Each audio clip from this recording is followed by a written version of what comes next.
this one in first, and then you can start with the long blue one. Because if you put those in first, you won't be able to fit it through. Huh?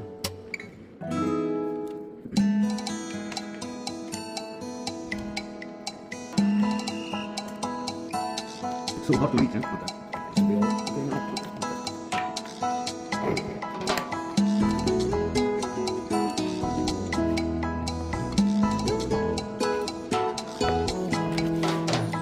Better to use good knives because you have to put silicone in. You have to put silicone in all around this cable and just let it dry overnight, because this is really important.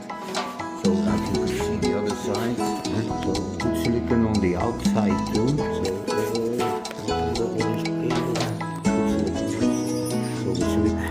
You can see all the light coming through there. It's really big hole, huh? So just make sure to put enough silicone in it.